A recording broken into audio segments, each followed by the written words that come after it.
bugundan boshlab sog'liqni saqlash bo'yicha ham favqulodda holat e'lon qilamiz. Fuqaroni o'ylanmayapti-da, sizlar o'zingizlarni obro'ylar o'ylanyapti. Sertifikat 3 yilga berganda ma'nosi qolmay qolyapti. Chunki har yili kelib tekshirsa uni, yana 3 yildan keyin yana sertifikat olsa. Bu summalarga biz hech qanaqasiga to'lab bera olmaymiz. Agar shunaqa holatda agar yuqori summada to'lanadigan bo'lsa, men aplikani yopaman, boshqa ish qilaman. Xalq uchun ishlaydi deyishyapti. Xalq uchun ishlayapmiz, lekin ishlashimizga yo'l qo'yishmayapti.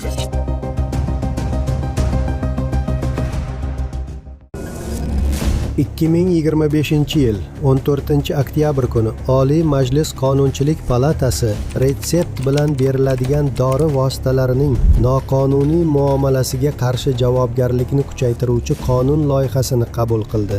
Bu haqda quyi palata matbuot xizmati xabar berdi. Statistik ma'lumotlarga ko'ra, 2021-2024 yillarda dori vositalaridan zaharlangan shaxslar soni 18 ming nafardan oshgan. Shundan 177 nafarida o'lim holati kuzatilgan. 2022-2025 yillar davomida 18 milliard so'mlik 285 ming dona dori vositasi noqonuniy aylanmadan olib qo'yilgan. Birgina 2024-yilda bunday holatlar 2022-yilga nisbatan 3 baravarga ko'paygan. Ma'lumki, farma sohasi litsenziya, import ruxsatlari, sertifikatlash va davlat tenderlari kabi chuqur byurokratik zanjirlar orqali ishlaydigan yirik moliyaviy bozor. Shuning uchun retseptsiz savdo deb atalgan muammoning ildizi aslida quyi bo'g'inda emas, balki yuqorida qaror qabul qiladigan idoralar va ularning manfaatlarida. Masalan, 2022-yildagi Dok 1 Max fojiasi O'zbekiston farmatsevtika bozoridagi eng og'ir nuqtalardan biri bo'ldi. O'shanda 70 ga yaqin bola vafot etdi. Lekin dori ta'minoti va sertifikatlash orqali yuzlab million dollar aylanadigan tizimning yuqori pog'onalarida turganlar haqida so'z ochilmadi. Fojia texnik xatolik sifatida yopib qo'yildi. Chunki farmatsevtika bozoridagi katta pul aylanmasi davlat tenderlari va litsenziyalar bilan bog'langan.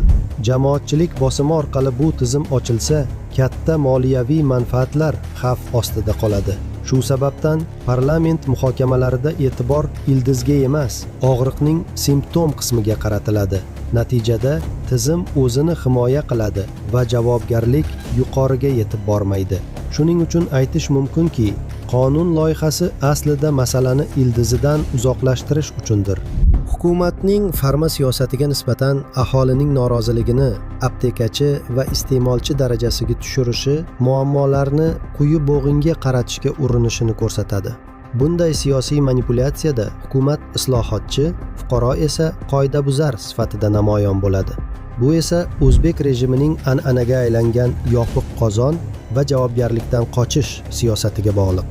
Shuning uchun muammo aslida noqonuniy faoliyatda emas, balki qonun bilan muhofaza qilingan tizimning o'zida.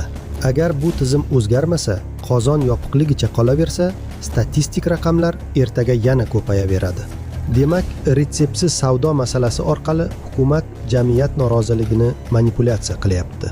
Davlat 2030-yilgacha mahalliy dori ishlab chiqarish ulushini 70% ga yetkazishni maqsad qilgan.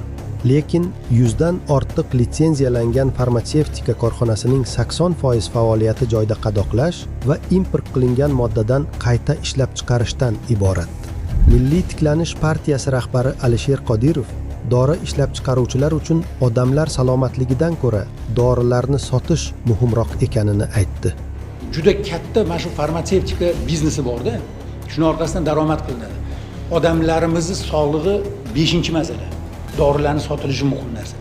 Deputat Tohir Polvonov esa retseptli dorilarning noqonuniy muomalasiga qarshi javobgarlikni kuchaytirish tashabbusi bilan chiqdi. O'zbekiston farma bozori hanuz Hindiston va Rossiya qo'lidaligi hamda noqonuniy aylanmada asosan ularning mahsulotlari ekanligi inobatga olinsa, bu ikki rasmiyning chiqishi O'zbekiston farma bozorida g'arb modelini joriy etish bo'yicha katta iqtisodiy kelishuv fonida ehtimol yangi sheriklik uchun ichki muhitni tayyorlamoqda.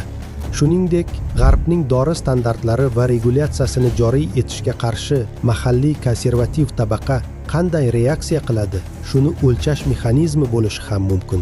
Bundan tashqari, hukumat farma bozorida yangi geosiyosiy yo'nalishga burilayotgani holda bu jarayonni retseptsiz savdoga qarshi choralar orqali xalq oldida muloyim ko'rsatishga urinayotgan bo'lishi hamda g'arb hamkorlariga biz tartib joriy qilyapmiz, bozor ochiq va xalqaro talablarga mos degan signal yuborilayotgan bo'lishi ham mumkin.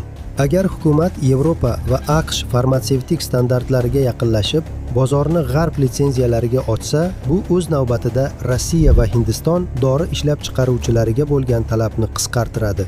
Demak, qabul qilingan qonun loyihasi amalda aholining sog'lig'ini muhofaza qilish yoki noqonuniy savdoga barham berishga emas, balki farmatsevtika bozorini qayta taqsimlash, Amerika va Yevropa kabi tashqi hamkorlarga bozor uchun eshik ochish hamda ularning manfaatlarini qonuniy yo'l bilan mustahkamlashga xizmat qiladi. Islomda farmatsevtika tibbiyot kabi sog'liqni saqlash xizmati hisoblanadi. Sog'liqni saqlash bepul bo'lishi davlatning o'z fuqarolari oldidagi majburiyati bo'lganidek, bemorlarni yetarli miqdorda xavfsiz dori vositalari bilan ta'minlashi ham majburiyati hisoblanadi. Dori vositalari hayotiy zarurat bo'lgani sababli ularning yetishmasligi yoki yo'qligi inson hayotiga xavf tug'dirishi mumkin. Shu sababli davlat dori ishlab chiqarishda to'liq mustaqillikka erishish uchun bor kuchini ishga solishi lozim. Bu esa importga muhtoj bo'lmaslik va shu orqali mustamlakachi davlatlar tomonidan shantaj yoki siyosiy bosimga uchramaslik uchun zarurdir.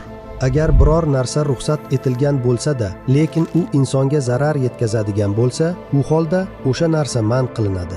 Bu qoida Rasululloh sallallohu alayhi va sallamning Tabuk yo'lida armiyasiga Samud qudug'idan suv ichishni man qilgan hadisidan kelib chiqqan.